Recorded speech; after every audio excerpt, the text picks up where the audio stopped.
ناظرین گرامی، السلام علیکم ورحمۃ اللہ وبرکاتہ۔ امید ہے کہ آپ خیر و عافیت سے ہوں گے۔ ناظرین گرامی، دلوں کو نرم کرنے کا دوسرا نسخہ اللہ کا ذکر ہے۔ ذکر اللہ کی خاصیت یہ ہے کہ اس سے دلوں میں نرمی پیدا ہوتی ہے۔ ہر چیز کی اپنی خاصیت ہوتی ہے۔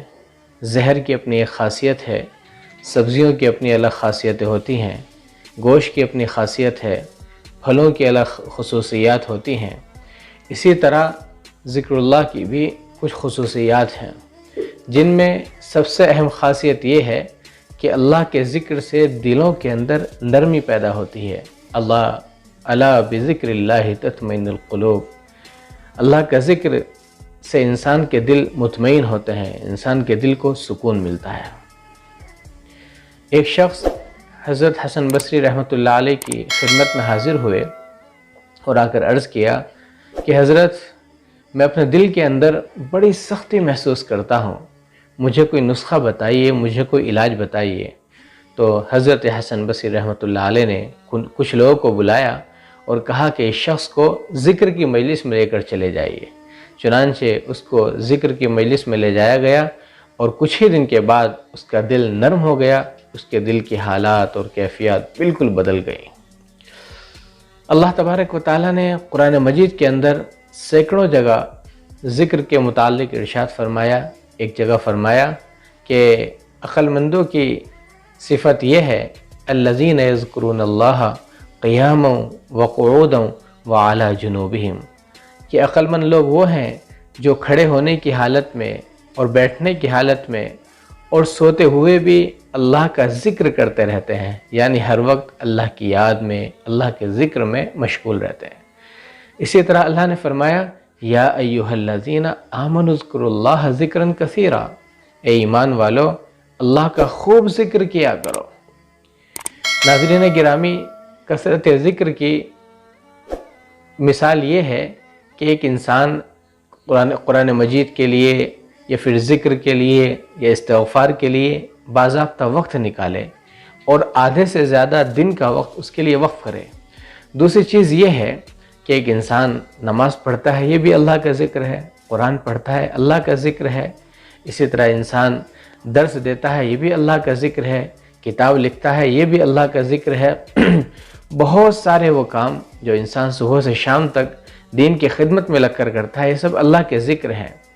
لیکن ایک انسان اگر پورے دن کی دعاؤں کو یاد کر لے، یعنی صبح اٹھتے وقت کی دعا کیا ہے، کھانے سے پہلے کی دعا، پڑھنا بھول جائے تو درمیان کی دعا، کھانے کے بعد کی دعا، اسی طرح گھر میں داخل ہونے کی دعا، گھر سے باہر نکلنے کی دعا، مسجد میں داخل ہونے کی دعا، مسجد سے باہر نکلنے کی دعا، بیت الخلاء میں جانے کی اور پھر بیت الخلاء سے باہر آنے کی دعا، سوتے وقت کی دعا، اور جو صبح سے شام تک انسان کام کرتا ہے، ہر موقع کی اگر وہ دعا یاد کر لیتا ہے تو پورا دن اس کا ذکر اللہ میں شمار ہوگا۔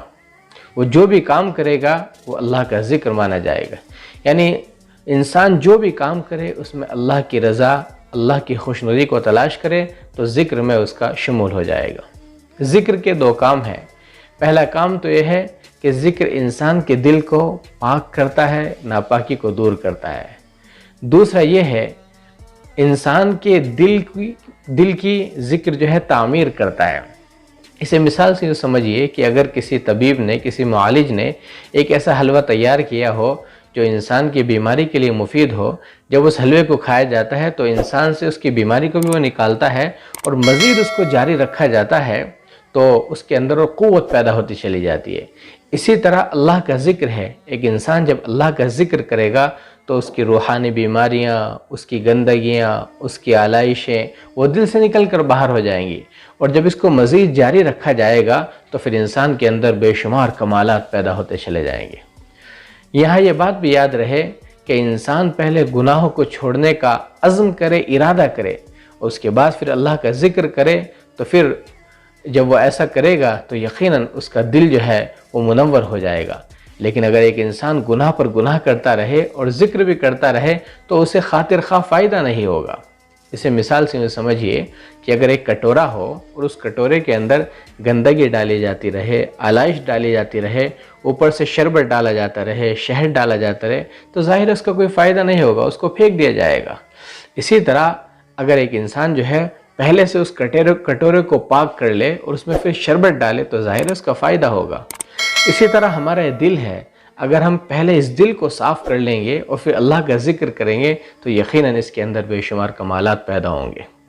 اسے مثال سے سمجھیے کہ اگر کنویں کے اندر کوئی کتا گر جائے تو اس کا قاعدہ یہ ہے کہ پہلے اس کتے کو نکالا جائے اور تمام کنویں کا پانی نکالا جائے، تب جا کر کنواں پاک ہوگا۔ لیکن اگر کوئی شخص کنویں کا سارا پانی نکال دے لیکن کتا اسی میں پڑا رہے تو کنواں ناپاک نہیں ہو سکتا۔ اسی طرح ہمارے دل کے اندر جتنی گندگیاں ہیں، جتنی آلائشیں ہیں، جتنے گناہ اور معصیتوں کے انبار ہیں، پہلے ان کو نکالا جائے، اس کے بعد پھر اللہ کا ذکر کیا جائے تو یقیناً ہمارے اندر بے شمار خوبیاں، بے شمار کمالات پیدا ہوتے چلے جائیں گے اور ہمارے دل کی دنیا بدل جائے گی۔ اگر ہمارا دل بہت زیادہ سخت ہے، پتھر کی طرح سخت ہے، تو یقیناً یہ موم بن جائے گا اور اس میں سے چشمے پھوٹنے لگیں گے۔ بس آج کے لیے اتنا ہی۔ آپ ہمارے اس چینل کو سبسکرائب کریں، لائک کریں، شیئر کریں۔ ہماری ویڈیو پسند آئے تو آپ جو ہے کومنٹس باکس میں اپنے کچھ رائے کا اظہار فرمائیں اور زیادہ سے زیادہ اللہ کی رضا اور اللہ کی خوشنودی کے لیے اس ویڈیو کو اپنے احباب میں شیئر فرمائیں۔